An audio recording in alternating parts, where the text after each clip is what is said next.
We begin the meeting. I'm Mary Riley, and with me this evening is Caroline Hauser, and she and I will be co-moderating, so we'll be splitting. We also have Joel Fitzgerald and Michelle Mraz and Matt Grady and Nelson Martel. So thank you again for coming and signing on to this gloomy, snowy April Fool's Day. All right.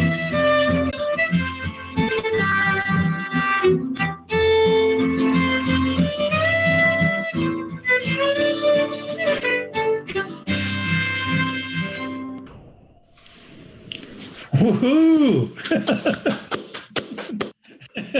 Thank you. Beautiful. And right when you started playing, the sun came out. So perfect. All right, now it's time for the public forum. So does anyone have anything they would like to say? And the Champlain Parkway disaster, I was really paint started in the city of Burlington. I don't know if any of you. Your thoughts. And anybody else? Okay, we invited UVM to speak regarding their COVID response, and nobody was able to come, but we did get a written email in response to read at the meeting. So I'll read it, and then Michelle's going to post it on the chat function in the campus webpage located at uvm.edu/safety links to more information. Her announcement said, "Dear neighbors, as we the state of the city of Burlington, sharing and responding to data following the Vermont Department."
Thank you, Anna. Thank you, Andy. It's so lovely to hear you. We're missing live music during COVID, so this makes it extra special. So thank you.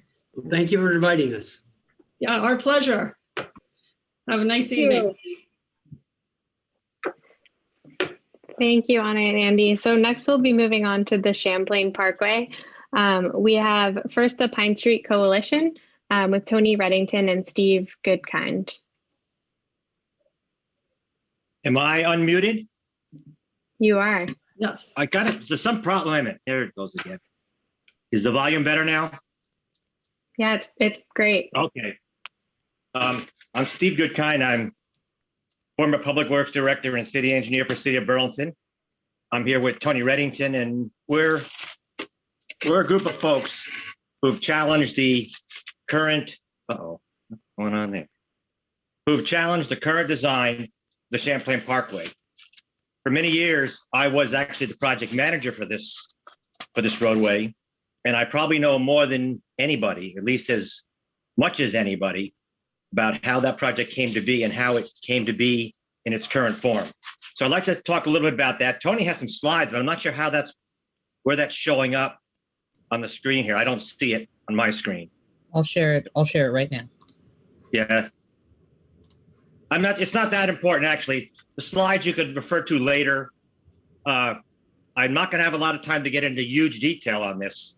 And I assume most people have some idea what the project's about, but let me talk a little bit about my perspective on it.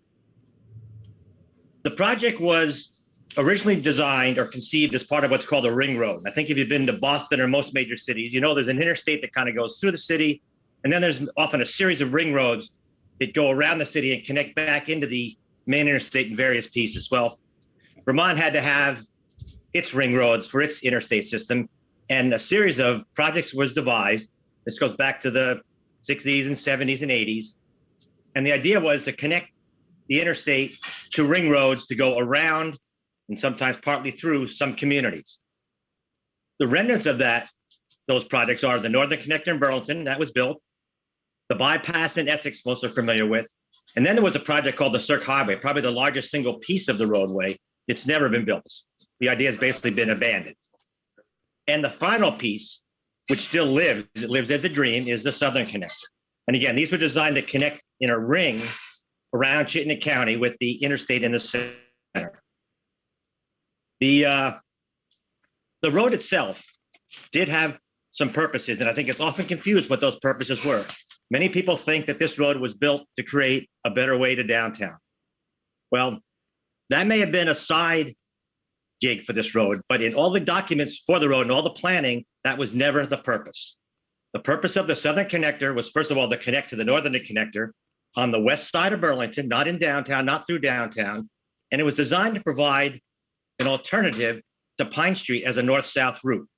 And in doing so, it was going to take some of the traffic which was traveling on Pine and traveling on Flynn Avenue and Home Avenue and Maple Street and Pine Street, trying to get north and south through the grid streets of Burlington and get it onto a different route and relieve the traffic in those neighborhoods. So relieving traffic in neighborhoods, creating an alternate north-south route. That was the plan, not to create a great new way to downtown. That often gets lost in our considerations. Back in the 2000s, we did what was the time thought to be the final environmental impact statement for this project. It's a federal requirement. You have to comply with 10 or so criteria to make sure your project meets environmental concerns of all types, from archaeological to noise and pollution. Anyway, at the time, we put in our proposal, which had been similar to that proposed before for this project in previous environmental impact statements.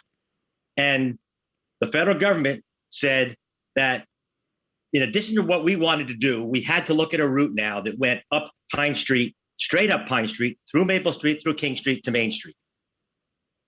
And of course, we said, as we said in the past, the city's position was, no, that's not this project. We don't want anything to do with that. The Fed said, well, we know you said that in the past, but we think you've got to consider that path. And in fact, not only must you consider it, but it's got to be your preferred alternative, or our preferred alternative, meaning that's the primary choice. That's what you really want to do. And of course, we were aghast at that. We said, no way. We wanted the project to bypass not only the neighborhoods of Flynn and Holman in that area, but also to bypass the Maple and King Street neighborhood and to end down at Battery Street, to connect to Battery Street, which then would connect into the northern connector. That's always been the plan. Well, the Fed said no, and we began to make arguments as to why their route should not be considered. Everything from historical to one of our most important arguments was something called environmental justice. And put simply, environmental justice says you don't build projects, whether it's a road, a refinery, football stadium, you don't put them in neighborhoods of low income and minorities just because you think you can, and you'll have less resistance to that. You've got to avoid those neighborhoods and show that you've done everything you can to avoid them when proposing a project. The city's proposal for the project, of course, did that. It went around the neighborhood, but not the federal version. So we fought and fought for about 3 years. Finally, the Fed said, look, they literally said, our way or no way. They said, if we persisted in trying to push our view and push things like environmental justice, which they didn't really consider much of a criteria, very important at the time. They said, if we do that, we're going to withhold the money. We're going to stop feeding the money into this project. And Mayor Kitts at the time said, okay, if the best we can do is get like half the project, get the southern end built down by Home and Flynn and get around those neighborhoods, but still have to go through the neighborhoods up at Main and King, but we'll just have to live with that. I think most of us that worked on the project were really pretty demoralized by that, but that's how the project went forward. Literally under threat from the federal government to take the money away, the city was forced to agree to the project. I don't think the city ever was on record as saying they thought it was right, they thought it was acceptable. We never did. And all of our comments, including those about environmental justice concerns, those comments were still on the record. But the Feds made the decision that those comments didn't count for much, and we're off to the races. Now, fast forward about 5 years, back to about 2015. A group of us, Tony Reddington, myself, and some others, began to look at the project again. It still hadn't been built. Still was sort of bogged down in some kind of a bureaucracy. Anyway, looked at it. Legal team was hired, and they looked at this thing again and realized that the rules for environmental justice had changed since 2009, 2010. The Obama administration had strengthened them. And because the project had not gotten built, those rules had to be complied with now. And basically through filing a lawsuit and having it reviewed by federal attorneys, they agreed, before we even had this go very far with the suit, they agreed that environmental justice criteria had not been properly reviewed in this project under the current rules. And make a long story short, they withdrew what's called the record of decision, which is the records describing what the project's going to be like. That was withdrawn. And I don't know that I've ever heard of that happening before. That was withdrawn, and a process to review the environmental justice criteria and maybe other criteria of this project is underway now. Now, the city is trying to make light of this and saying it's not a big deal. I can assure you, this is a huge deal. And this project will probably not go forward if environmental justice criteria aren't met. So my little piece of this is to have you come away with just understanding without looking at too much detail, because there's no time for that, but that we are determined that the environmental justice criteria the current criteria will be properly evaluated. And if it is, there is no way the route from Pine to Maple to King to Maine, there's no way that route can pass muster. No matter how much lipstick they put on the pig, it cannot happen, and it will probably not happen. On the other hand, there are versions of this project that can happen. And in fact, even the version that we thought was the better version 12 years ago can happen, we believe. And that's what we're pushing for. So I'm going to let Tony now talk a little bit about not just telling you what can't be done, but it can be done. There can be a Southern Connector or Champlain Parkway project that we all are proud of, we all believe in, doesn't have to do anywhere near as much environmental harm, and definitely, especially in this times, meets environmental justice criteria and doesn't just blow itself through a neighborhood because it can. So that said, I'll turn it over to Tony. He's there. No? Hey, Tony, we can't hear you. You're on mute. He's muted. Let me see if I can find his picture and signal him. Okay, I got it. You got it, Tony. Okay, it's all yours, Tony. Liam, if you could show the map at the first slide, that can tell us a lot. The broken black line is what is the proposed, which is what the design is today. And as you can see, it goes right through the middle of the King Maple neighborhood as you get up towards Main Street. It cuts the King Maple low income, 26% folks living below the poverty level. About 24% are people with brown and black skins. It is the extension of the Old North End, so to speak, below the marketplace. And the major change, and this is what Steve was talking about, that the city always supported. In a sense, we're Mayor Kiss, we're Mayor Clavel, we're the Department of Public Works until 2009 that wanted to bypass, never to go through that King Maple neighborhood. And you see the yellow line there, which Chapin Spencer will explain is the Railroad Enterprise Project or the Battery Street Extension. And what that does, and there's suddenly a consensus, I think, across the city and through officials that we want, and the Federal Highway Administration and the state has come around saying, yeah, let's do this Railroad Enterprise Project as part of or as a phase of a new road that can benefit, or a new project that can benefit the south end. And so that yellow section up at the top shows the change from the black lines to a line that goes over to Battery Street, which essentially bypasses the King Maple neighborhood. That's the fundamental change that's occurred over the last 2 years as a direct result of Pine Street's efforts and that of the Vermont Racial Justice Alliance, who we're allied with, and Innovation Center, which is owned by 40th LLC. You're familiar with them. They're the big former GE plant on Lakeside.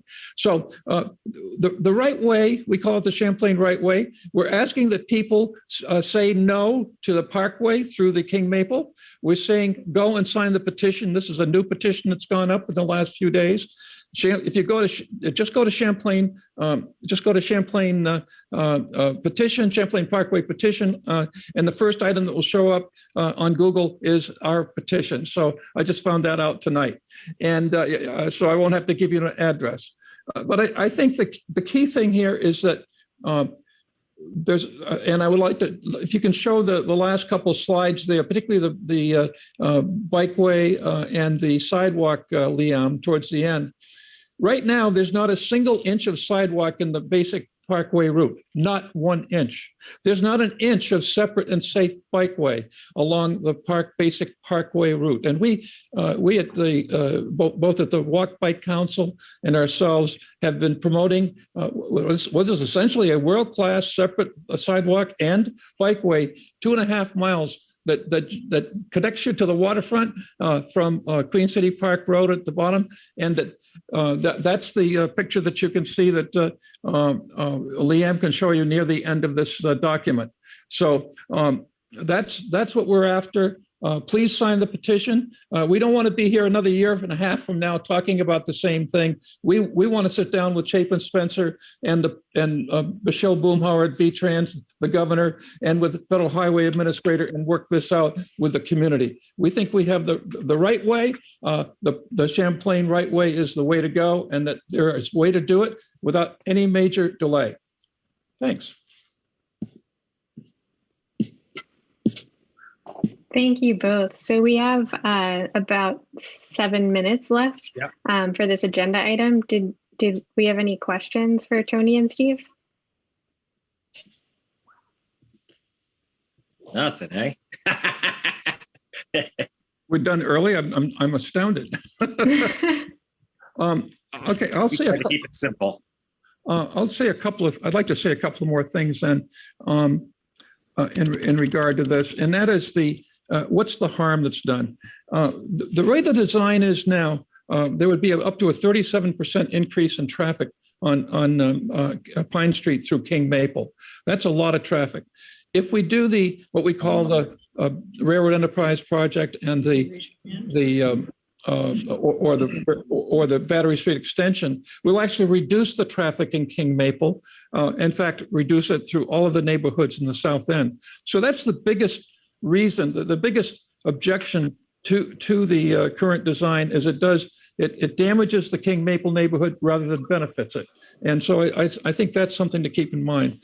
The second thing is, again, the Burlington Walk Bike Council back in 2015 and 2016 sent 2 detailed letters explaining they couldn't believe here we are touting walking and biking in the city of Burlington. We have the Plan B TV walk bike, and yet there wasn't we actually take away sidewalks in front of the DPW building. It defies your imagination to think that we'd be going backwards when it comes to walk bike in the south end or anywhere in the city. So we think that the positive feature of the right way is to provide a separate sidewalk through the whole route, and to provide a world-class bikeway that actually will connect to the bike path both at the south end at the city border with Burlington, South Burlington, and also at the waterfront. What could be better? You could do a round trip down the bike path and then come back on the south end bikeway and stop at the city market for a break. I can't think of anything a better day's outing than that, and I think it would get tremendous use. We're disappointed in that the Vermont Agency of Transportation and the city and the city itself in this design does not use the best practices, the walk bike being the best example, but there's also no attention to what could reduce and minimize climate change emissions. And also by not having decent walk and bike facilities, we got 30% of the folks, believe it or not, in the King Maple neighborhood and in the Old North End where I live, 30% of the households, they don't have access to a car. They're all dependent upon walking and transit. Given that, that's the reason why a walkable, bikeable environment is so critical, and that the current design of the parkway goes in the exact opposite direction. It does disproportionately impact the low income and those and persons of color. And there seems to be no dispute on that. We did have a hearing last July. There were seven people, I think, attended. It was a terrible time to have it in the middle of the pandemic. Steve Goodkind was the only person who showed up in person at the down at the DPW where they had people in person could show up. Not a single person spoke in favor of the parkway design going through King Maple. In fact, all 5 people condemned it. And I think that's one reason why the city and the state and the federal government suddenly came back and said, well, we didn't like the connection over to Battery Street, but now, well, with the community attitude and so forth, maybe we should bring this back into play. And so in a strange way, what Steve and governors and Mayor Kiss and Mayor Clavell fought for 10 or 12 years ago is coming around. So we think we're making progress. We just need to make that last step to make a quality project, one that's safe, one that's fair environmentally, and also provides environmental justice to all parties, and and gets us moving forward rather than right now we're at a dead end in this project without some people sitting down and or should we say standing up and making this happen. Thanks for that, Tony. So we have 2 minutes left. Joel, I know you have a question. I do. Can we do this in 2 minutes? Absolutely. So last time, Steve and Tony, when we had you guys live down at the church, I think there was mention of some legal action that was going on, and can you refresh our memory on that and what that was all about? Do you recall that? Yes, in fact, we had filed. Just now, my volume has been turned down. I can't make it go up. I can barely hear you. Is that something that's happening at your end? I heard the question. Yes. And on D-Day, the 6th of June in 2019, 3 or 4 months from the time that we met, in other words, we met 3 or 4 months after that we had filed suit at U.S. District Court. The Federal Highway Administration admitted that the environmental justice rules are not being followed. They basically said, stop, we've got to have an environmental justice outreach. That process is still ongoing. Almost 2 years later, and we still don't know when that's going to end. So the answer to your question is yes, there is a court action, the U.S. District Court. We are at the courthouse door. Not one piece of paper has been exchanged, and I mean that literally. Not one piece of paper has been exchanged in that court suit because the Federal Highway said, stop, we need to pause and do the environmental justice outreach process. That's what we're saying is that we think we've come, the state and the feds and the city have come a ways towards what the right way approach. We still have some steps to go. We do not want, and we've never wanted to go to court because it's a 5-year process. So the answer to the question is, yeah, there's that's pending, but we're hopeful that we can reach a consensus and move forward without having to resort to further legal action. So that's what you understand, Steve? Yeah, but unfortunately, Tony, something's gone with the volume here. I can barely hear anybody. Probably can't hear me either. Okay. All right. Yeah, we can hear you, Steve. So thank you so much to both of you. Next up, we have the Burlington Department of Public Works with Chapin Spencer, Norm Baldwin, and Susan Molson. Great. Thanks, Caroline. Can you hear me okay? I can't, but don't worry about it. Sorry, Steve. It's not your fault. I wish every meeting started out with some music from Anna and Andy. What a great way to get things underway tonight. Thanks, NPA, for having us. Look, I'll be short on the introduction for Susan and Norm to do a brief presentation. This administration's been focused on getting legacy projects done and getting a renewed level of infrastructure to better serve and be more resilient for us as residents. We saw this year 5 corners at St. Paul and Winooski and Howard get new pedestrian signals just turned on last week.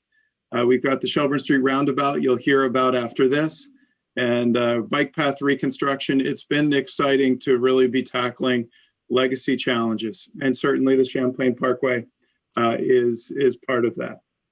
So I'm personally proud of what multiple administrations have done, including the time when Director Goodkind was at DPW.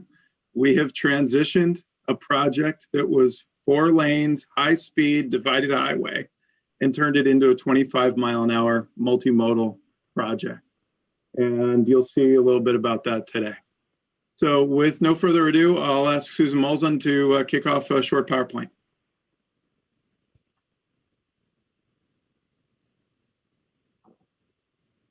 Great, thank you. And thank you for having us. Good. As Chapin mentioned, the Champlain Parkway will be a 2-lane, 25 mile per hour road built with pedestrian, cycling, and traffic safety improvements and environmental equity in mind. The project, as you've seen, starts in the south near the 189 interchange, continues along a new roadway to Lakeside Ave, where it then joins the existing street network along Lakeside Ave and continues north along the existing road on Pine Street all the way up to Main Street. The goals of the project to improve access to the downtown area and downtown waterfront area, improve circulation, mobility, and safety on the local streets, provide traffic relief in the southwestern quadrant of the city, reduce disruption to the local neighborhoods, and separate local and through traffic, as well as reduce truck traffic on the surrounding local street networks. This project has a long history, beginning back in the 60s. And as you'll see from some of these historic photos, it was at the time, a much different project that has transformed over the years. The last decade or so has certainly been marked by a transformation of the project, as well as extensive public outreach, including different neighborhood meetings focused on the mobility and environment. In 2015, we put in place the Pine Street safety enhancements, which included the rectangular rapid flashing beacons or the yellow flashing beacons along Pine Street. And in 2019, we held a neighborhood meeting in the Maple King neighborhood. And in 2020, we have been working on the limited scope supplemental impact statement, which is focused on environmental justice concerns in the Maple and King Street neighborhood. In the Maple and King Street neighborhood, as I said, the project continues on Pine Street. It includes new traffic signals at Maple Street and King Street, as well as upgrades to the existing signal on Main Street. At the intersections, there are bump outs and pedestrian signals for all of the crossings. The city has undertaken a recent historic efforts in the Maple King neighborhood in advance of this Champlain Parkway project. Includes adding crosswalks, stormwater infrastructure, traffic calming on King Street, repaving, as well as sewer and water main improvements. And more recently, the completion of the St. Paul Street Great Streets projects, all totaling over $5 million in capital reinvestment in the last 5 years in the Maple King neighborhood. And here's highlighting some of the pictures of this recent work. And I will turn it over to Norm.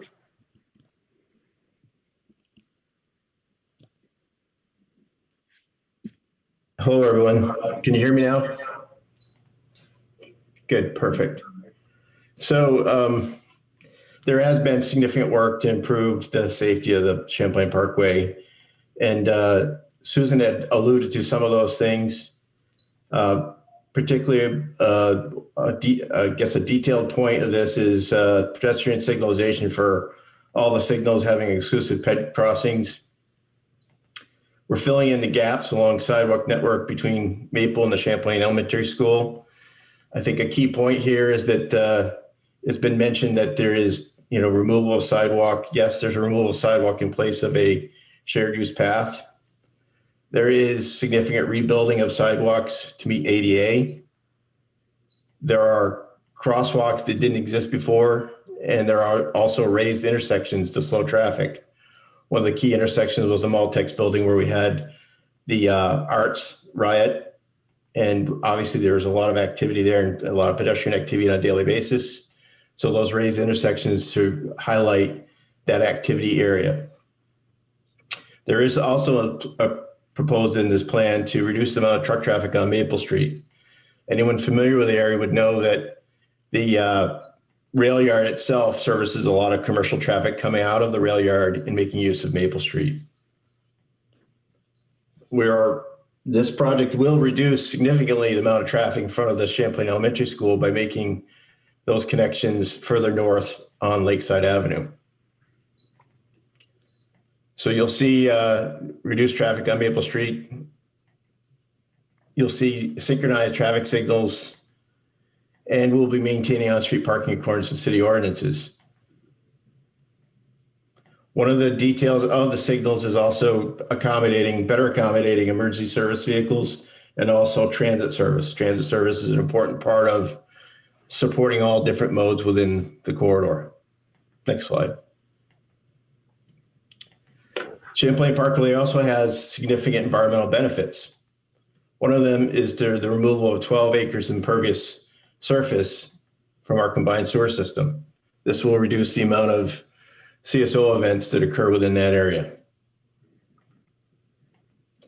The new stormwater system will also reduce the amount of sediment being discharged to the lake, which will reduce the impacts of various locations throughout the city where swimming and other activities occur, such as Blanchard Beach and Oakledge Park. And will reduce congestion and idling on Pine Street and Maple Street intersections. So if you see today, you'll see that the traffic that enters that intersection as it exists today is stacked queues during peak hours. Those intersections are not, at this point, controlled by stop control. Anyone who's familiar with it would know that stop control at that volume is in point of failure. So absent the parkway, that still remains an issue for that neighborhood, and we're concerned about that. Norm, What? I don't know this jargon. Does that mean a stop sign? You're saying stop control? Is that just stop sign? Is that what you're saying? Yes, correct. Okay, thank you. Yep. So as mentioned, there's a significant amount of public engagement to talk about this project so that people understand what this project is about. And from 2010 to 2016, there was a significant amount of effort within the King Street neighborhood for traffic calming. One element that was completed in that area neighborhood was King Street having a full rebuild and doing traffic calming itself. There was also some engagement about the ideas and concepts that could occur on Maple Street to keep traffic within that primary corridor. So in September of 2019, there was public meetings targeting the issue of this design to kind of as a last opportunity to check in with neighborhood about where they are, where this project is, and how people feel about the project. And we gathered a significant amount of comments and concerns and heard and understood what people were saying, and we're bringing those comments forward through our process. As an extension to that, because there was an interest in really having targeted outreach, we went to the King Street neighborhood and attempted to meet directly with people who potentially on a daily basis travel to the King Street neighborhood, King Street Center itself. Subsequent to that, we had a NEPA public hearing that was referenced obviously within the period of the pandemic, but there was extensive outreach, and there was also a means of having interpreters available for people who have English is not as a primary language. It was important that all people know and aware of what the project is and its scope and what it means. Next slide. So as was noted, the federal process has changed. The environmental justice process became much more extensive than it had in 2009. Obviously, as time goes on, we as a country and as a state evolve and believe that there was a need. You know, the federal process, really every 5-year cycle, wants you to take another look at what you're proposing and does it still fit with today's contemporary understanding. So that's what this limited scope draft supplemental EIS was assembled to do, is to take another look before we take the next step. And that's part of that process. It was determined that there was no disproportionately high or adverse effects. Can you, I'm sorry, can you, Norm? Yeah, Oh no, for some reason I've lost this meeting. So there's several, I don't know, numerous abbreviations, so maybe others Okay. don't know this as well, unless it's just me. I don't know what NEPA is, and I don't know what the abbreviations on the last couple, National Environmental Policy Act. Okay. yes, that's correct. And then there are several other abbreviations. Can you just explain all of EJ them? analysis is environmental justice analysis. I'm sorry, what? EJ analysis is environmental justice analysis. Okay. So part of that process, environmental justice analysis, to look at two categories of the population. One is people of lower moderate income, and also people of BIPOC communities. All right. And identify those communities through the census. Obviously, over the years, the demographics of neighborhoods change. And so there was this next look at what does the latest census tell us about where people of either lower income or BIPOC communities live within this project corridor, and is it concerning, and is there a disproportionate impact or adverse impact to those neighborhoods? So this is what this analysis was about. Thank you. Thanks, Mary, for asking those questions. To bring it home, there is a separate project called the Rail Yard Enterprise Project that's advancing. And you heard a little bit from Tony and Steve earlier tonight about it. You'll see a map on the left showing one of the alternatives explored that would basically connect Battery Street with Pine Street being on the bottom right, and basically edging around the rail yard to create that connection. It is its own separate project, but that first bullet is very exciting. By creating that connection, anywhere from 1/3 to 2/3 of the traffic heading up Pine Street is projected to divert onto the Rail Yard Enterprise Project and connect directly to Battery Street. So with the construction of this separate project and the Champlain Parkway, there would be less traffic in the King and Maple Street neighborhood than there is today. So we are excited to advance this project. The Rail Yard Enterprise Project is a separate and distinct project, but we're moving it as quickly as possible, and you'll hear a lot more in the coming months. This was an effort launched in 2012 by the Weinberger administration, and has really succeeded because of the partnership with VTrans and Federal Highway. Next. So, I have one question. So the Rail Yard Project, so is that under the scope of the Department of Public Works as well? That is a project that is being led by DPW as well, in partnership with VTrans, Vermont Agency of Transportation, and Federal Highway. Okay, thank you. Yeah. So, sorry. Yep. Can you folks give us some timelines for commencement of the Champlain Parkway and the Rail Yard Project?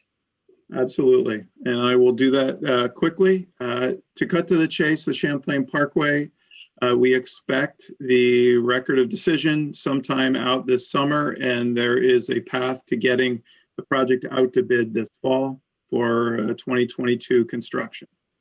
The Rail Yard Enterprise Project is a separate project. It's got its own development.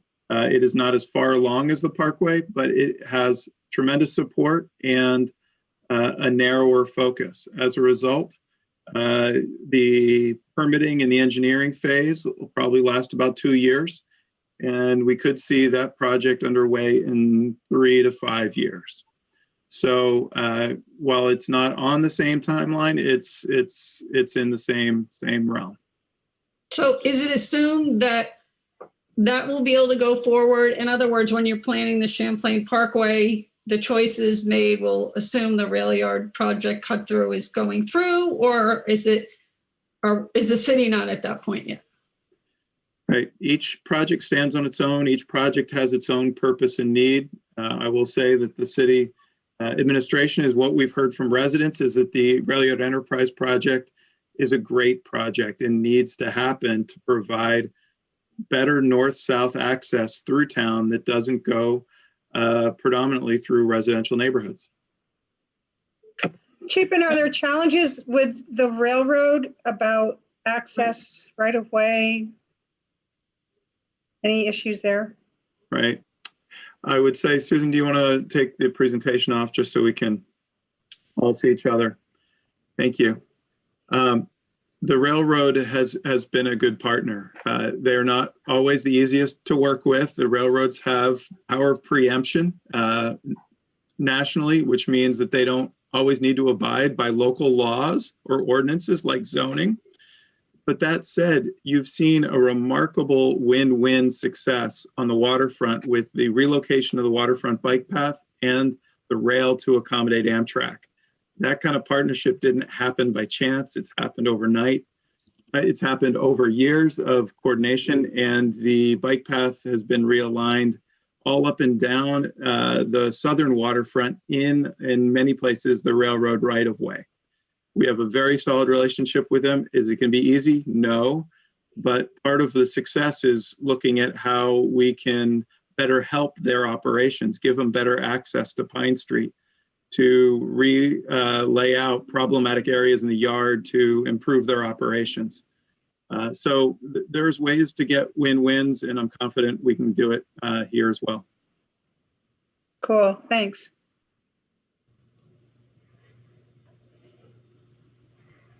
So thank you so much to all three of you. As they put up, there's contact information at the end of that slide, which we'll include in the minutes as well if anyone has any follow-up questions. But thank you so much for joining us. Yep. Thank you. Thanks to all parties.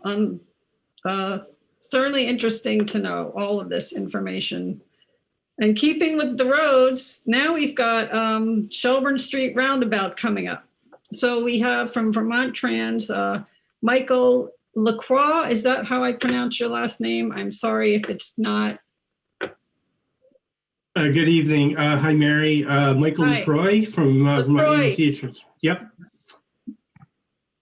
Thank you for coming. Sure. Thank you for having me. Just share my screen here real quick.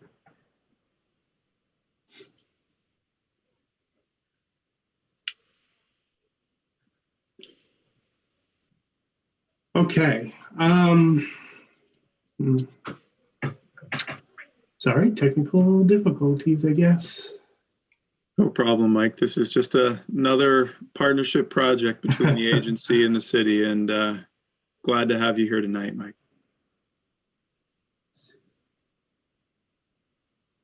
Okay. Please tell me you can see a PowerPoint presentation. Yes.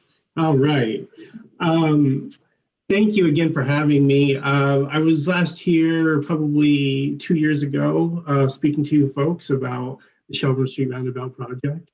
And I'm happy to be here tonight to share some exciting news in regards of the project's development and just kind of get the ball rolling on the next steps. It's really, I'm here to talk about how this project is going to affect your neighborhood, especially in Ward 6, as your neighborhood is ground zero for this project. And this project is going to be in your front yards for the next couple years. So this is the first of several public presentations that we're going to be having on this project. So again, thanks for having me. Tonight we're going to talk about we're establishing communication with you folks. Like I said, this is in your neighborhood. Construction for this project is going to begin this summer. And we're trying to get boots on the ground and trying to get voices in people's ears about this project. Tonight, I probably won't focus on why we're doing what we're doing, because I spoke a lot about that over the last couple visits here. And a lot of you folks are already well aware of the issues that this particular intersection at the Rotary has. And so I kind of want to, in the interest of time tonight, I guess I just wanted to talk about the next steps and to give you guys some contact information as well, because that's going to be important moving forward. So here's the rotary. Folks are already well aware of what it looks like and how it operates. And for those who haven't seen this yet, this is what we are proposing to replace the rotary with. It is a modern roundabout. It is single lane. The state of Vermont has 12 of these, 13 of these, and we should have another 2 or 3 more built in the next year or so. Vermont's very familiar with single lane roundabouts. They function very well where we've installed them. And they've been fairly successful, and we think that this is going to be a great fit for this intersection as well. Just to kind of give you a sense as to what it looks like in real time, this is some snapshots of our Waterbury single lane roundabout. It's going to be approximately the same size and shape. The landscaping in the middle will be a little bit different, but this kind of gives you a sense as to what Burlington's is going to look like. Real quickly, some of the benefits as to why we chose a roundabout and why we think it's a good fit at this location. Single lane roundabout can easily handle the traffic that's out there today. We expect that we can get significant crash reductions to shore up some of the safety issues that this intersection has experienced over the last quarter century or so. So we're expecting we can probably get 75% crash reductions, which is significant for this location. The roundabout also will focus drivers' sight lines. So folks coming up Shelburne Street who have a tendency to be a little heavy on the foot, this will definitely help them out visually, and it will also force them to slow down. Improving sight lines also helps improve the visibility of bicyclists and pedestrians that utilize this intersection as well. Left turns, so left turns off of Shelburne Street onto Locust Street and onto Ledge Road, for instance, will now become right turns, and they're going to be more predictable for all users. So bicyclists, pedestrians are now going to have a better sense as to how vehicles turn left here. This intersection is big, it's wide, there's a lot of pavement out there, crosswalks are not very friendly out there right now. Having the roundabout installed will improve those crossings by making them shorter and more visible as well. And then the central island, like I said earlier, is going to be landscaped to a degree.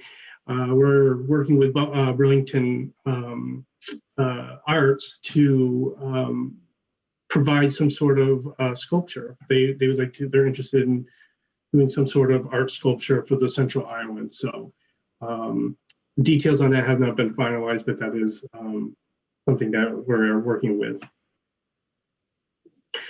Schedule and budget are kind of some of the big pieces that I was hoping to talk about tonight. Tomorrow is April 2nd, and that is the day that we expect to be opening bids from our contractors. It has been out for advertisement for the last 5 weeks. Tomorrow will be a big day for us because we'll get to see who the low bidder will be. And then we'll take the next couple of weeks to analyze those bids to make sure there was no improper bidding and whatnot before we actually award the contract, which we think will be sometime in early May. Just real quick about budgets. The project itself is 100% federally funded because it's a safety improvement project. We're thinking it's going to be in the high 7s, low $8 million range. There's some other costs associated that are not federally eligible, but those costs are being worked on at the local level and also in collaboration with our Department of Environmental Conservation. The city would have some costs up front, but most of that would be reimbursable by other funds. So, and then last piece about the schedule that I wanted to talk about is we're going to be having, once we have the contractor on board, we will be presenting the contractor to the public and giving the public an opportunity to ask questions that are probably a little more specific to the actual construction of the roundabout, that he or she would be able to answer that us in the engineering section would not necessarily be able to answer at this time. So what we're going to do is we're going to have a very targeted invite list. So keep your eyes open on your mail. There'll be some mailers. They're postcard size that'll be hitting everybody's mailbox in the next month or two. We're also going to be email blasting all sorts of invites and also our website, which I'll talk about in a moment. So keep your eyes open. We're going to have many more of these public presentations in preparation for construction. Just why we think public outreach is so important on this project is because the project itself is going to be very impactful on not just you folks that live and play and work in that vicinity, but also the commuters that travel through it. And so I'm listing some of the bigger pieces here. And this is really just to be upfront with you folks that this is going to be a significant project for the next probably 2 years. And so I've highlighted some of the bigger ones. We will probably have to be blasting out some ledge where we encounter it under the roadway. We are going to have some archaeological excavation of a site nearby, so that's going to be going ongoing concurrently with construction. We're going to be excavating out hazardous materials because at one point there were 4 gas stations on different corners of this location, and there has been some evidence of some contamination from petroleum and other sources. So while we're in there digging, replacing utilities and creating new stormwater infrastructure, we're going to be doing some cleaning of some contaminated areas as well. Utilities is a big component to this project. There's 7 miles of buried utilities under this intersection, and we're going to be replacing it all. The trick is really going to be building new infrastructure while keeping the current infrastructure, so your telecom, your gas, your water, your sewer, all those need to be active while we create that new infrastructure. And then we need to switch everybody over to that new infrastructure when it's completed. So the folks that live in the, adjacent to the streets in this project area would have some minor utility disconnections, and there'll be advance warning. And we have various methods of notifying folks of when those shutoffs are going to be happening. And so we wanted to make sure we got ahead of that, make sure you guys are aware of that. And then the last big piece really is how do we manage transportation through the work zone? We need to make sure that all users can be mobile and safe while our workers are in the streets doing what they need to do. So there's going to be a system of phase changes in terms of how lanes operate and how traffic flows through the work zone. There may be some lane restrictions, there may be some turning restrictions on a temporary basis to help accommodate traffic. So just to give our workers enough space to work. And we'll be maintaining all driveways. We're trying to make sure that they're all going to be open at all given times and provide those bicyclists and pedestrians access that they require as well. So it's not just about the vehicles. So these are all big impacts and that we're trying to make folks aware of. And really, because there's so many of them and they're so big, we really needed to have a really robust public outreach plan. And we've hired WSP, and they are in charge of or coordinating the public outreach for this project. They are going to be the go-to folks when people have questions or concerns. They're sort of the middleman, if you will. They're going to be in charge of setting up weekly meetings. They're going to be involved with the construction contractor one-on-one, our state construction staff as well. They're also going to be in charge of drafting all sort of email blasts. They're currently operating our project website. They maintain a telephone hotline. And these are all different pieces that we use. These are all different tools that we use to keep in touch with you folks. And so what we're doing is we're trying to just let people know that WSP is on board. They are the fastest way for people to get any sort of information about this project. So it's very important that folks know how to contact them. And to do that, I will leave this slide up while I take any sort of questions that you may have. On this slide is our project website. You can also email us directly, and we have the 24-hour hotline telephone number on this slide. If you want to get the email blasts, the constant updates that we do, I believe during construction they're going to be probably weekly or more frequently if it's a more severe activity. Go to the website. The website's a great location, if you will, for all sorts of project-related information. We're going to have a couple videos. Those are just about finished. Those should be going up here shortly. We have pamphlets and FAQs, the whole 9 yards, all on the website. But the website is also a great place to sign up for those email blasts.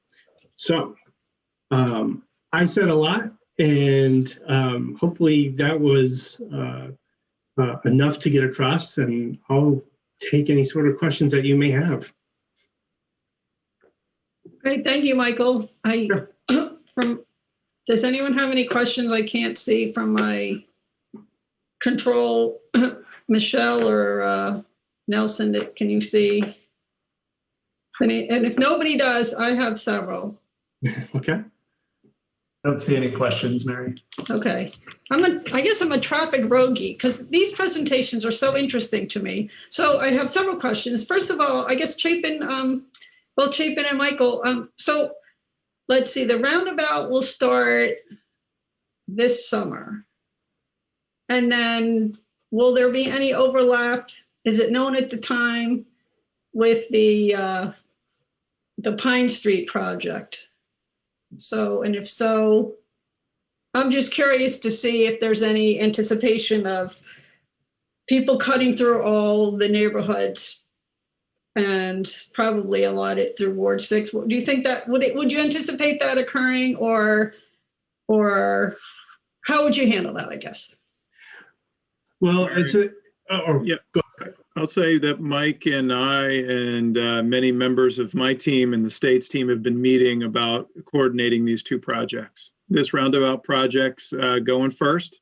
And so we are actively looking at how can these two projects best fit together. And it likely will involve some parkway schedule adjustments based on the progress of this roundabout project. Mike, anything you want to add? No, I think that you summed it up great. Okay, thank you.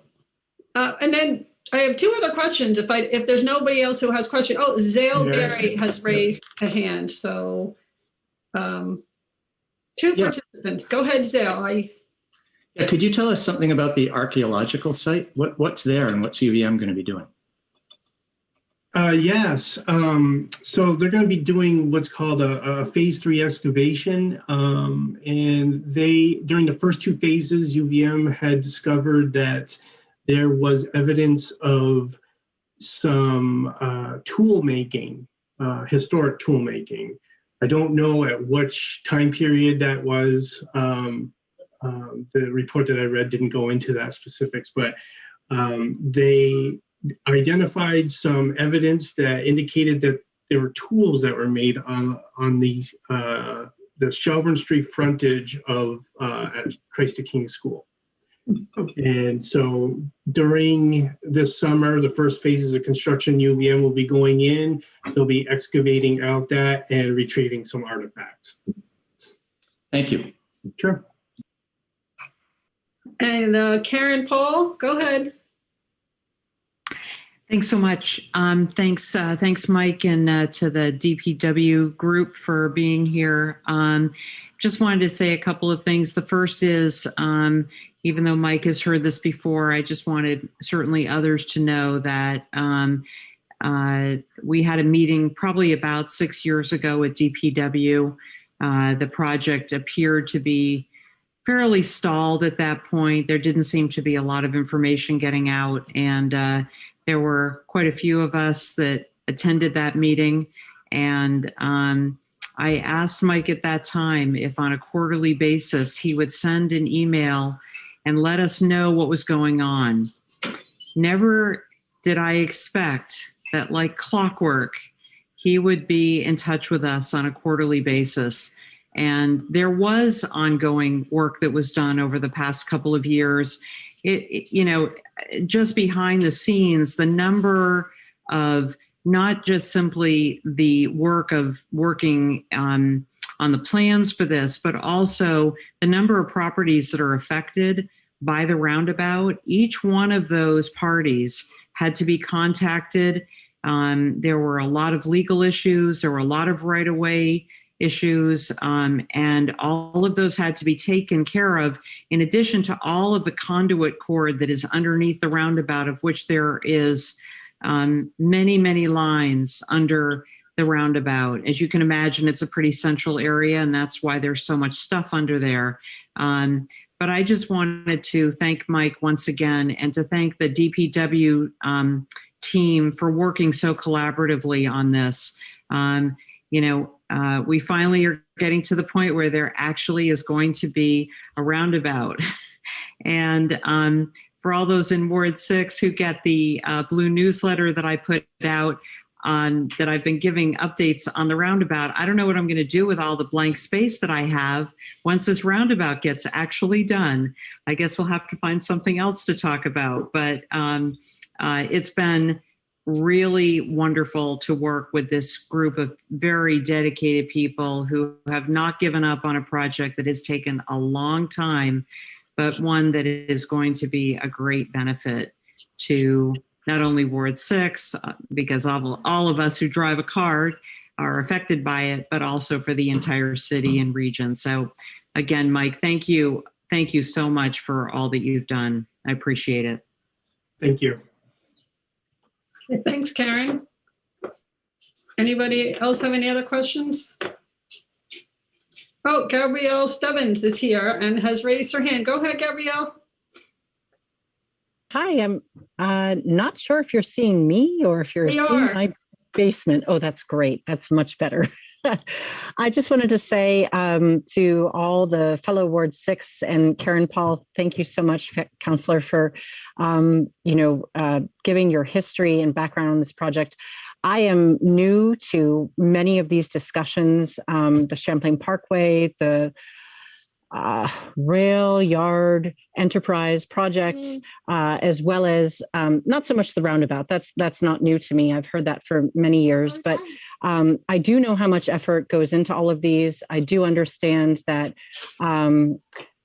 that none of these projects will bring everyone happiness at the upfront.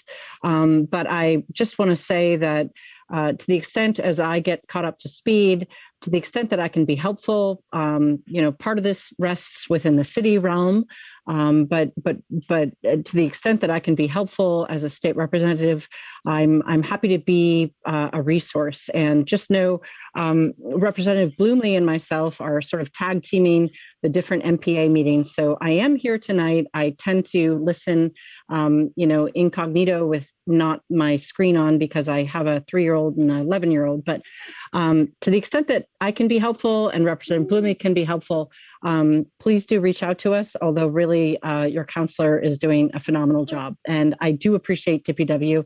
I've had many great conversations with them as well as the AOT staff working on all of these projects. So thanks very much. Thank you, Gabrielle. All right, I guess I think all questions have been asked and answered. Mine were answered. I was curious about the UVM artifacts as well. That sounds so interesting. So great. Thank you so much again, Michael and Chapin and everybody presenting. I'm a fellow road geek, so I'm looking forward to hearing more. Thank you. Okay, thank you. Thank you all. So next up, we have Diana Woods to give an update on parks, recreation, and waterfront projects.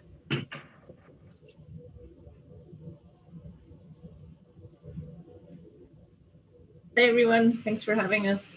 I'm here with, I'm Diana Woods, the Marketing and Outreach Manager for the City of Burlington Parks, Recreation, and Waterfront Department. I'm here with the entire planning team. I believe we're all logged in, so I can give them a quick introduction. So our comprehensive planner is Sophie Sauvé, and I think she'll be leading the presentation. We have some slides to go over. John Adams Collitz is also with us, and Max Madalinsky, two of our planners. And so we're going to give you like a big overview of all the stuff that's going to happen in the parks in the upcoming construction season and a little bit beyond, so you get an idea of all the things that are going to happen and the improvements, in particular the Greenway, Perkins Pier, and some other ones. So hopefully Sophie's there and she can share some screen.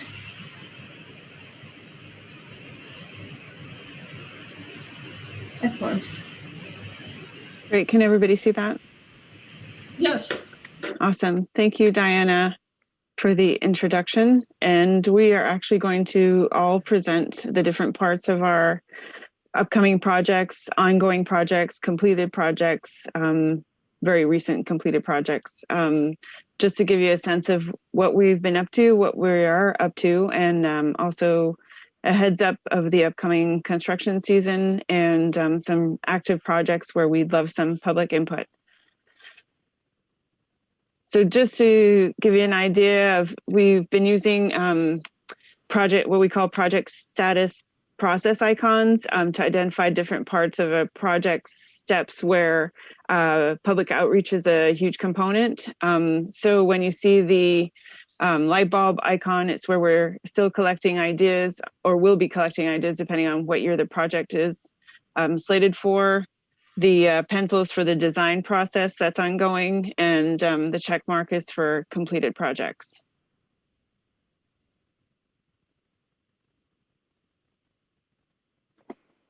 So hi everyone, I'm Max Madalinsky. I'm going to jump in on this one. So at 311 North Avenue, our most recently acquired park within the city, we have a number of projects going on with the building there. We have an architect on board to do a redesign of the interior of the building, as well as recommending some historical fit and finish options for the exterior and some minor landscape improvements to improve accessibility. That's kind of ongoing in design. And we also have a management plan being led by our conservation team and our city land steward for just overall management of the landscape and ecology at 311 North Avenue. So upcoming projects there is we want to formalize a long-standing informal trail that heads through the park and turn part of it into a stone dust pathway that will connect to a paved multi-use pathway that kind of goes behind the Cambrian Rise development and connects to the bike path. Good evening, everyone. I'm John Adams Collitz at the A-Dog Skate Park. We're doing some repair this season on the coping, which is the top of the bowl that the skateboarders grind on. Our maintenance crews will be taking care of that shortly. At Apple Tree Park, we recently replaced for just walkway lights there. Our team sort of is experimenting with a solar-powered street light, walkway light system that we're still waiting to see how they sort of pan out over the next several years. But the promising option is it doesn't require any wiring, and all of the battery and solar power are integrated into the lighting fixture. And then an upcoming trail construction project at Arms Forest. Following our recently completed Trails Master Plan for Arms, we have a contractor on board who's going to begin constructing sort of the main trailway, starting from this spot at the bottom of the hill from Burlington High School and going all the way out to a trail that follows along grade out to connect to the bike path. And that should be starting up this spring and kind of ongoing through the summer. At Baird Park, we had a quick Penny for Parks request that came in this past year to get a number of picnic tables and soccer goals out there. And we turned that around pretty quickly within a week. And down the line in FY25, we plan to tackle Baird Park with a broader master plan and some public outreach to think about where things are placed there and some comprehensive updates for the playground. Battery Park will have an upcoming master plan in fiscal year 25. We believe this is a really crucial civic space located strategically between downtown and the waterfront. Following the master plan, we will be implementing a redo of the plaza at the center and the playground. And on the Greenway, it will be a busy year of construction on the Greenway. It's nice to be here tonight with some fellow collaborators and supporters at Department of Public Works and Agency of Transportation, who helped us get through the design phase of the realignment of the bike path west of the tracks in the central waterfront or southern waterfront area. So that construction will start shortly. It actually started last fall with some initial underground work. And we will achieve our long-standing goal of getting the bike path all the way on the west side of the tracks and not crossing back and forth like it did previously.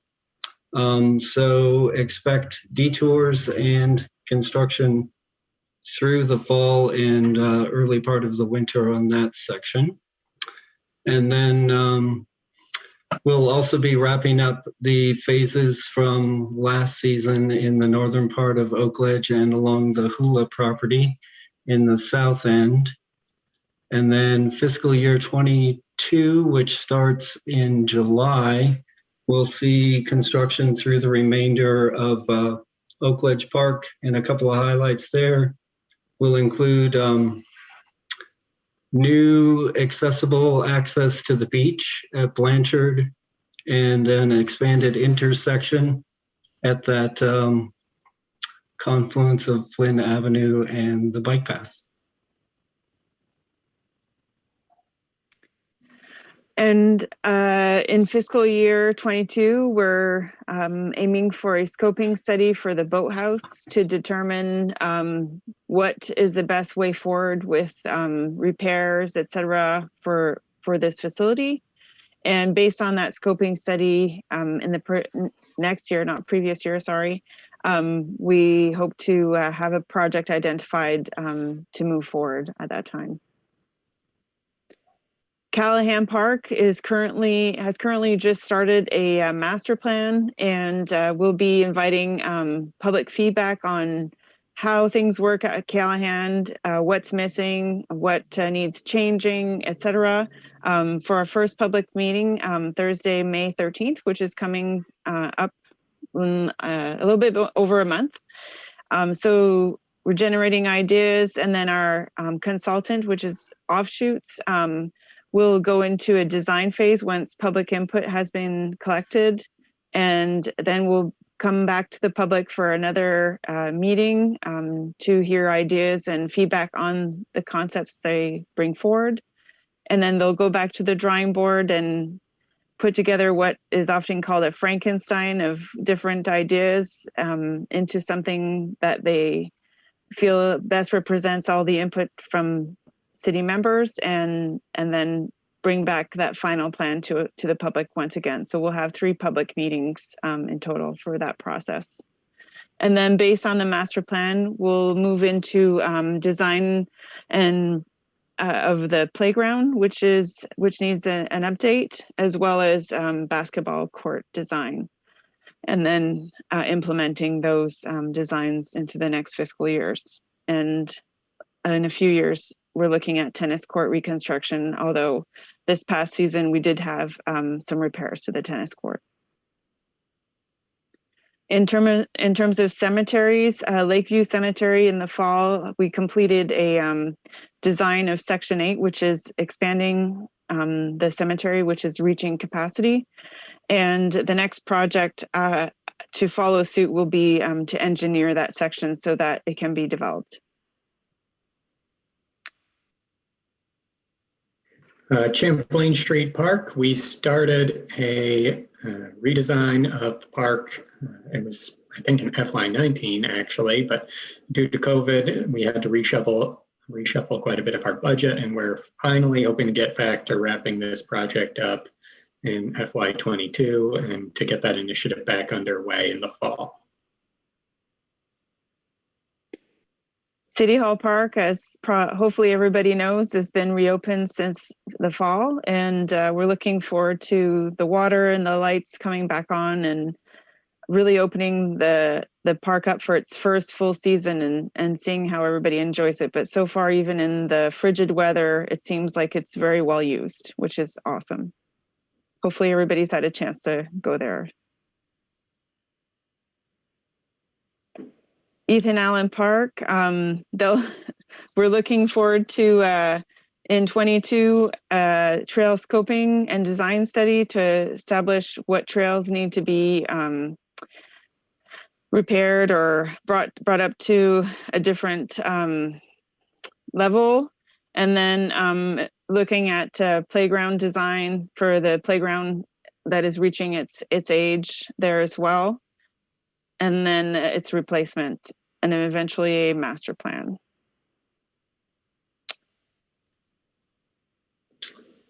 So the Burlington Community Boathouse Marina, so differentiating this slightly from the boathouse itself, these are just marina-based projects that'll be going on around there.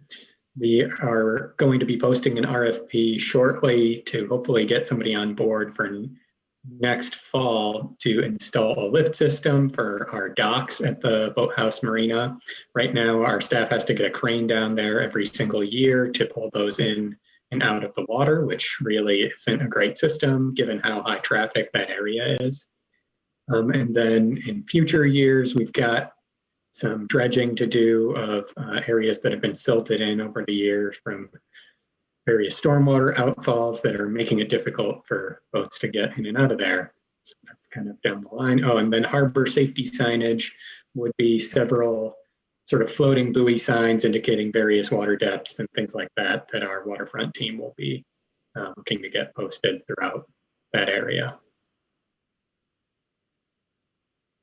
Lakeside Park, one of our great neighborhood parks, in late 2022 or 2023, will be undergoing a playground replacement. And for that, we will be taking a lot of community input, as is our standard for neighborhood playground projects. At Letty Park, we have a replacement project for the wooden staircase that goes down to the beach behind the arena. That project is going into fabrication now of the steel support structure, and we're hoping they will be installing things probably by end of April, early May, and getting that all wrapped up. We are getting back to the Letty Park Pause Place and exercise equipment station. So where the bike path intersects with the pathway going to the ice arena, we'll be putting in this concrete pad there and some connecting paths to get the exercise equipment. It's one that's been going on for a little while. We have some more recent permits that we're tackling and getting filed to get that project hopefully wrapped up this year. And then moving into upcoming projects, we've got a whole slew of different things at Letty. A lot of it will be led by a master plan, but then we have a community requested project for a bike park, which a local group has raised quite a bit of donation money to fund the design of that. Upgrading the restrooms, building a new shelter down behind the arena, or at least designing it, playground design, and then hopefully the next year, construction of the playground and that shelter. And then way further on, parking lot improvements to the numerous lots within Leddy Park. In early summer last year, the fit lot at Miller was installed and completed. And I think a lot of people have benefited from learning how to use the different equipment out there. And it's been especially great in a COVID year where a lot of the gyms at that time were closed. So at least people could get outside and use it for exercise. And later, in fiscal year 26, we're looking to examining the parking and traffic and circulation around Miller. North Beach, we have some upcoming projects there, including improving the deck. I know there's some work that has been done this year to make immediate repairs to the structure, which has been giving our staff a hard time, but we're going to look at the bigger picture in 23, looking at fencing and parking lot improvements, as well as the roadway and stormwater and lighting. So a lot of circulation projects, as well as the playground design further down the line in 24, and then replacing the playground in 25. And just general improvements have been slated for 26. And up at the campground at North Beach, we have a couple projects that are kind of in either design or design can build. We have recently demolished the old maintenance building that was right along the entry road, right where Diana's handily putting her hand sign there. And that site will be turned, well, hopefully eventually turned into several pull-through RV campsites, and we are going through the design phase of that now. And we also have the relocation of the campground dump station and a turnaround road that is going to be constructed this coming spring. Included in the design right now, we are also having them design the main roadway that comes from Institute Ave all the way down to the beach so that it's widened to allow better traffic flow, and also to put in a formal sidewalk all the way down to the beach so that people don't have to walk in the road as they're going down there. And then further down, we'll be looking to improve more, install more of the improvements called for in our 2017 campground master plan, which is what you're looking at here. Oak Park, hopefully everyone knows that this year is the 50th anniversary of the creation of Oak Ledge. It was 1971 when the city obtained the land from the Cliffside Country Club. A lot of projects will be happening in the next year to year and a half there, including Oak Ledge for All universally accessible playground, which is wrapping up design phase now and soon to go out to bid. Additional support projects include the remodeling of the lower pavilion restrooms using the same accessibility standards that we developed for the upper. We're going to add 8 accessible parking spaces near the playground and pavilion. And then eventually we will keep following the master plan and reconfigure the entrance to consolidate to a single road and do some court work, etc. In that park. Perkins Pier is also a project that's very active right now and is going through what we call a siting study. Agency, landscape and planning, our consultants are leading a public process.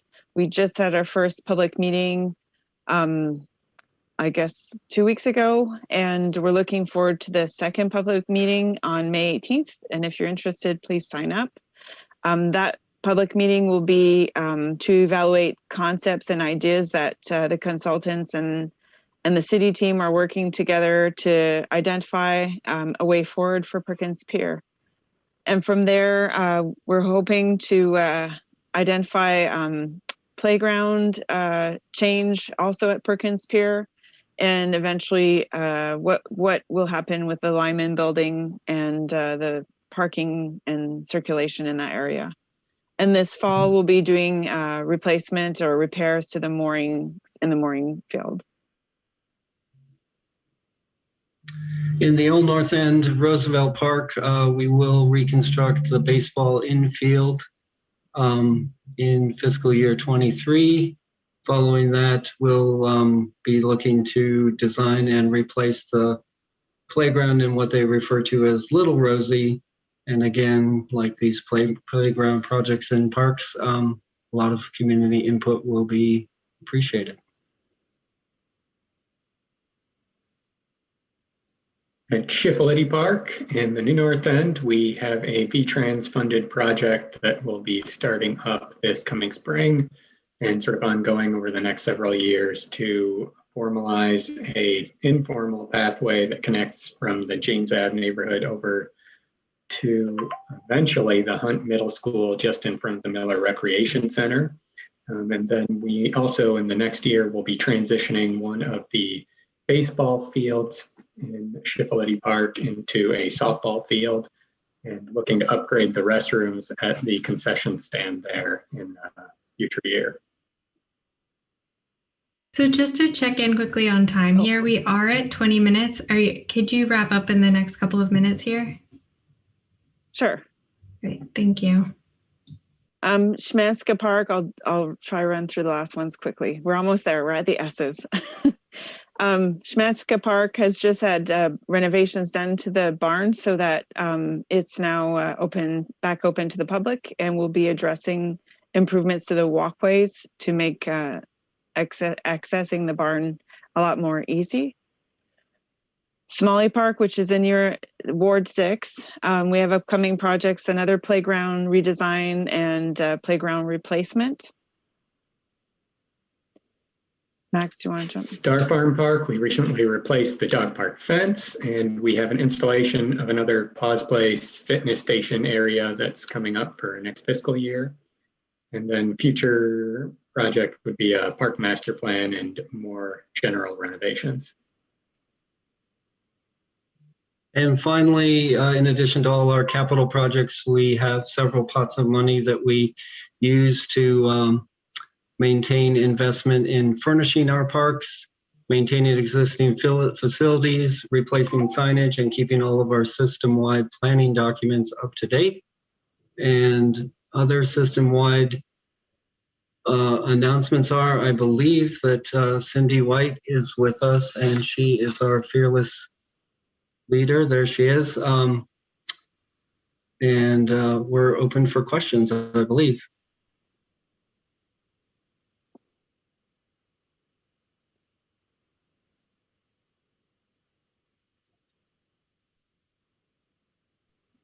Joel? Yes, I have a really quick question. I'm a director of facilities for school departments. And, you know, looking at all this playground replacement equipment, I just wonder what your thoughts are on your maintenance crew for playground equipment. I know this has plagued a lot of large cities that have tried to, you know, upgrade playground equipment, but also to finance a facilities crew for this equipment and the certification. I mean, do you have any plans, or do you have any certified playground inspectors that are going to be, you know, just tracking this equipment? It seems like we're investing a lot in new equipment, and then down the road, what's the maintenance budget look like to maintain all this equipment? Because as we all know, playground equipment is very, very expensive to maintain because of the risk involved. Max and I are both certified, and Max can probably talk a little bit more about investment, and another staff member who's also, I believe, certified or becoming. Yeah, so our grounds maintenance manager, Paul Morris, recently got his CPSI certification, and he and I have been working pretty closely in the past year. You'll see, actually, it's convenient that we're on this slide. There's that line for playground compliance. Within the past 2 years, we've allocated a lot of capital funds towards, like, I think around $50,000 towards just looking at all of our playgrounds across the entire city and making sure that we have addressed all of the outstanding, safety issues, any repairs needed, replacing pieces of equipment, and ensuring, getting kick mats, things like that.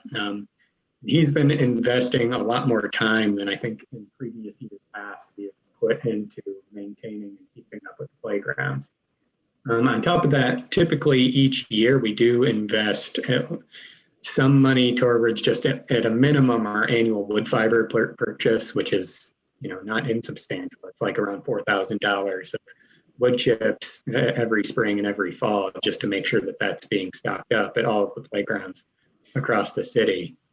And then a little bit more for any repairs that sort of come up on a more general basis or unpredictable basis.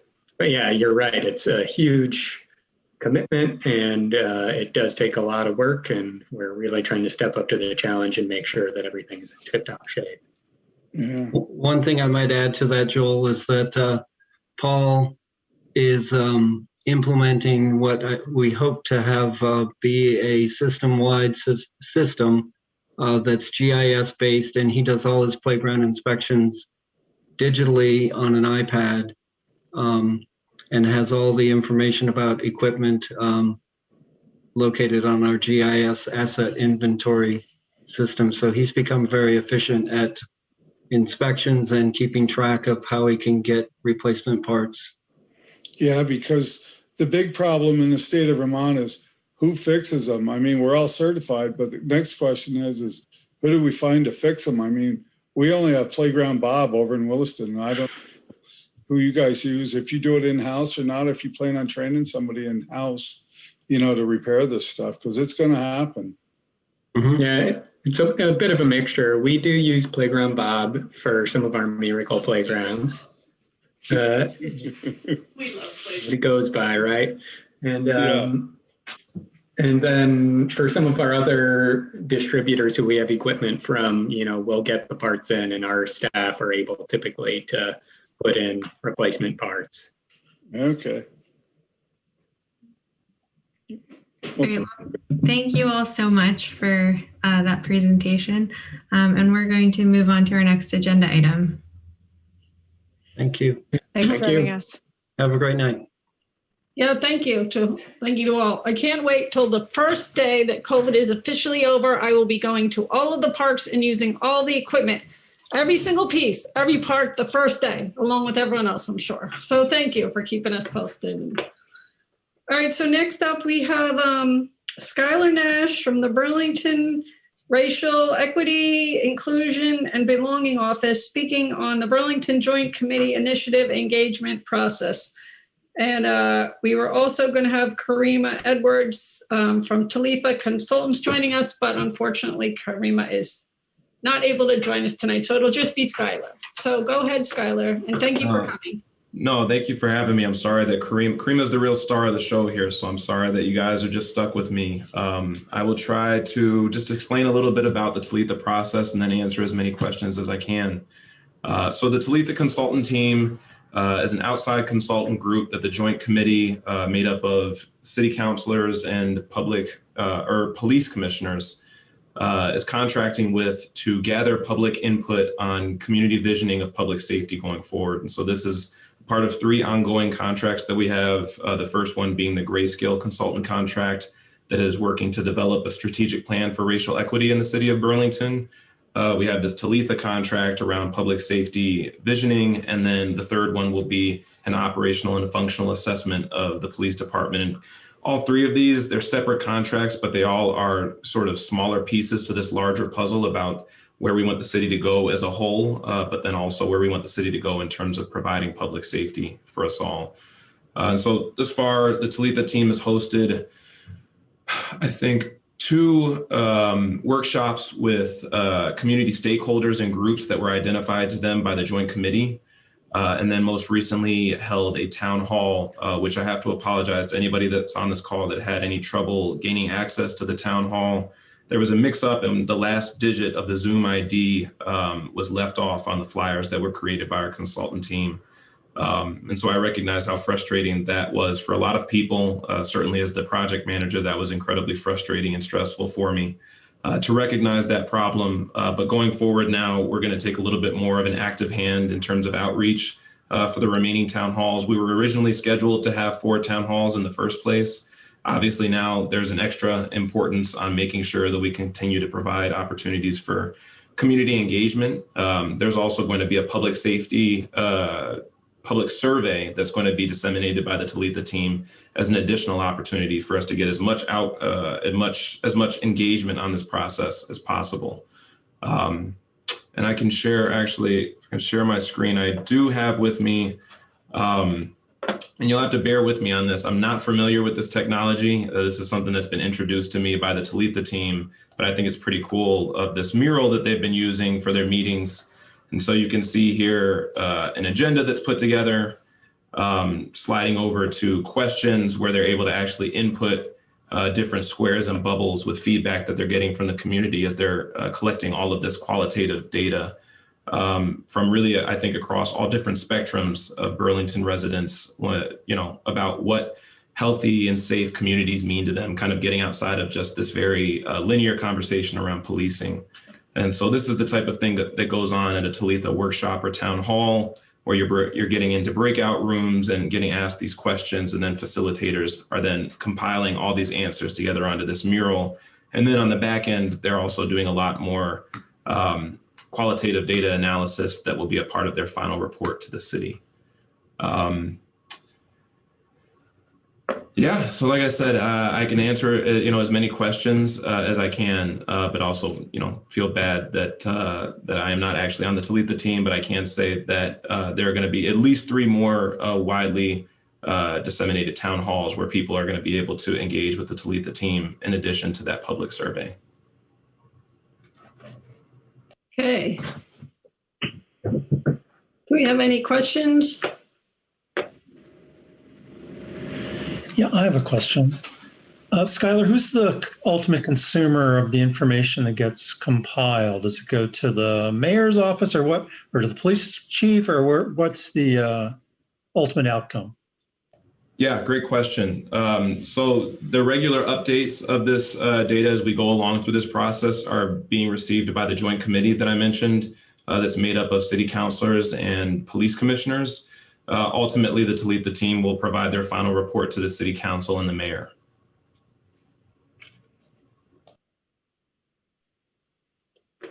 How do we find out about the next town halls then? Yeah, great question.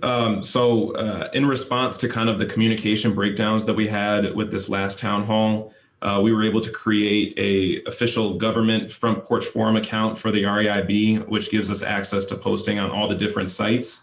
And so we'll still kind of go through this process of taking flyers from the Talitha team, but internally we're going to have a much more active hand in terms of working with NPAs, front porch forum, social media, and then also the official city calendar to make sure we get that information for the Zoom link out to as many people as possible, as early as possible as well. I don't know the exact date yet, but there will definitely be at least 2 weeks advance notice across all those different platforms for the next town hall. Great. Any other questions?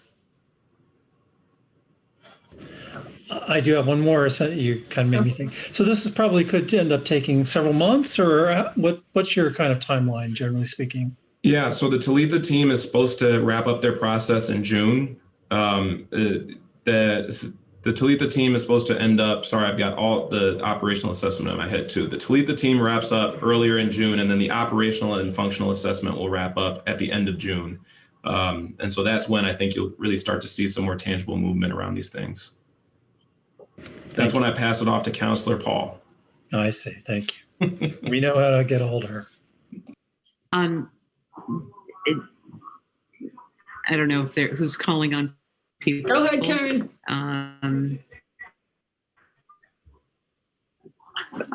Just wanted to say, I think it's important to keep in mind that there are two things, like Skylar said, there's two things that are going on right now in terms of consultant work with the police staffing.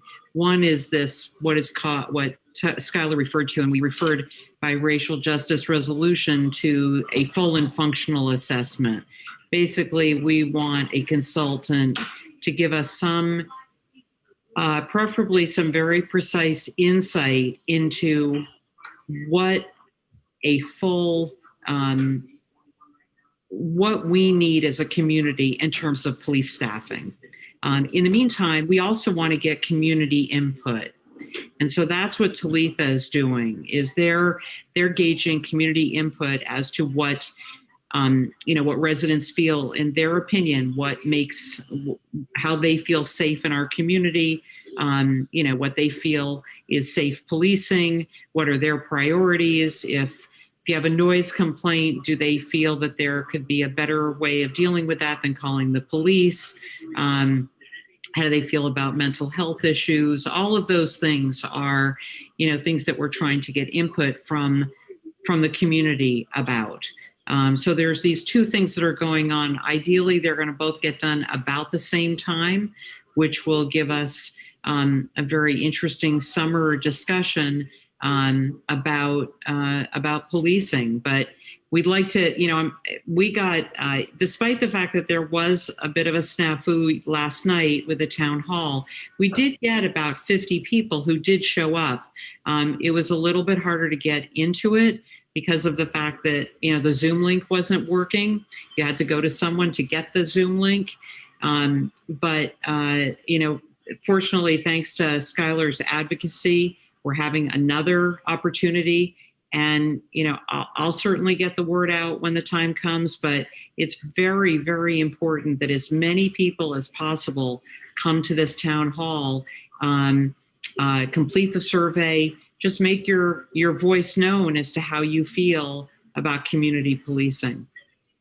And I do just want to give some forewarning that it might get a little bit confusing because the Talitha process and the upcoming CNA process, which is the name of the consultant team that's going to be managing the operational and functional assessment, they're going to be very different in terms of how they appear. The Talitha process is much more public facing in terms of having town halls and engaging with the public and being outwards. The CNA project, its scope is much more defined to just the police department and will mainly be quantitative data analysis. There's going to be a few stakeholder interviews, but you'll hear a lot less and see a lot less engagement with the CNA process. And I just don't want anybody to be confused about that and just be ready for that. That is by design, just because it really is strictly about police data in terms of staffing levels, alternative responses to public safety, this and that.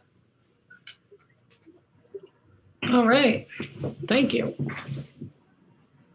Any other questions? Can I just jump in again? Sure. Is it an idea beyond Front Porch Forum? I don't know if there's an overlap of publics to have something in 7 days that would let people know as well.